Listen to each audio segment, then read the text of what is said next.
I wanted to show you my recently completed 2x3 end scale crane layout. As you can see, it has a white foam board cover, which is very light, made to keep the dust off while it's in storage. I've moved the layout out here to the middle of my wife's exercise area so I can show it to you better. So let's get this little guy running. I took the steeple and made it removable from the church so that the cover wouldn't have to be too tall.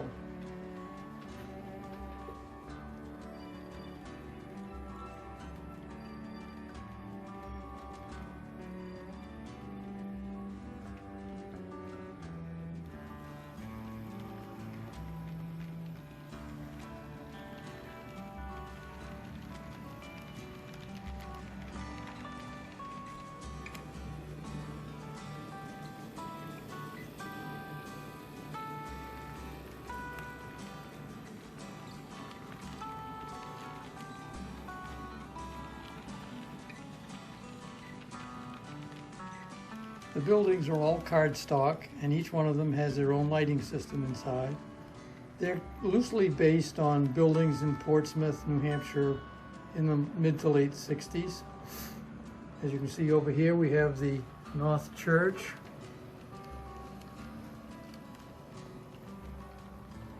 Parked alongside the North Church, for those of you familiar with Portsmouth in the old days, is Gilly's hot dog wagon.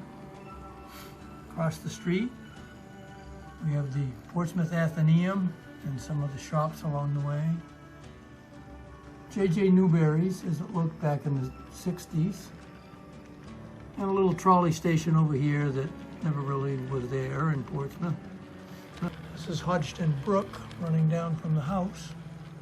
It's an old brook that used to be there. Well, it's still there, but pretty much buried when they put in the Portsmouth traffic circle. Up on the hill, we have my old boyhood home on Kent Street in Portsmouth.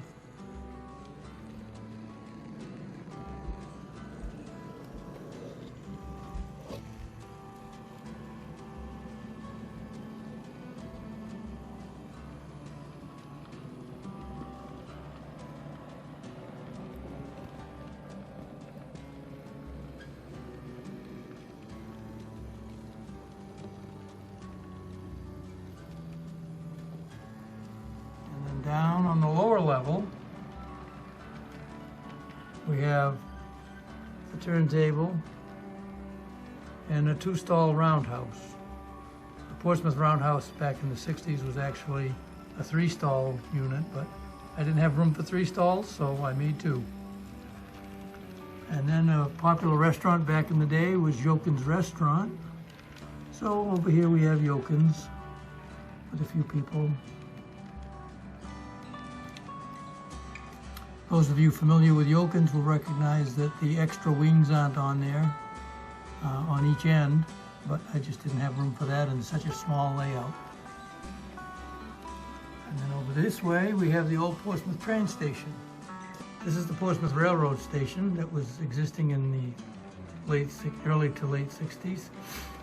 It's all that remained of the majestic old railroad station that was there at the turn of the century in around 1900 or so. And this was demolished for urban renewal in 1970. We have a set of train signals for the tunnels. These are run by an Arduino computer and infrared sensors just inside the tunnel entrance. The control box is down here. On the left, this unit controls the lower track and also provides power for the switches.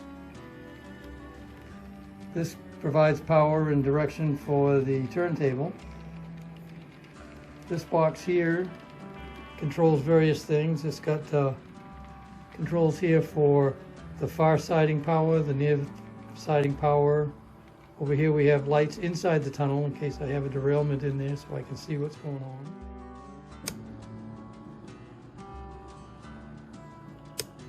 That's just a spare. This thing here turns on the house lights. All the structures have lights, so that turns those on.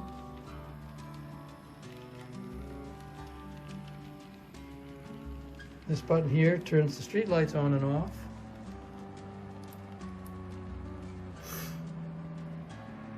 And then we have 3 pots here that control the brightness of the lights in different places. And then this control box takes care of the upper track with a little trolley on it. Notice on the control boxes, I've put a stop pin right here. That's because I like to let my grandkids run the train, and if you run it all the way up, the trolley goes pretty fast.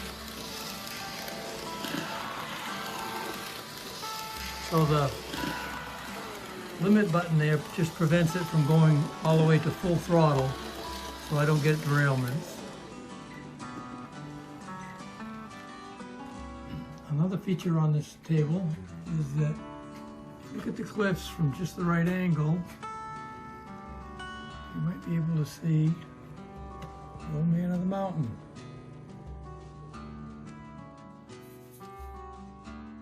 I wanted to be able to clean the tracks under the tunnels, and there's always a possibility of a derailment, so I made the backboard easily removable. Little clips here, just undo those. The backboard slides off, and you have full access into the tunnel area. You can see the Arduino computer in there that controls the signal lights, and there's the inside of the tunnel where the double track is. Up above, I didn't put any lights in because it's a very short track and it's close to the end. Over here you can see the infrared sensor in the track just inside the tunnel entrance. And over on this side, we have the long siding that's inside the tunnel. Alright, so let's see how this turntable goes.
Okay, so this is totally ridiculous, but just to show you that it can handle it, here's the Bush 41 train with the 80-foot boxcar, 80-foot cars.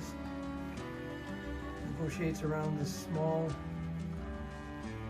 layout just fine.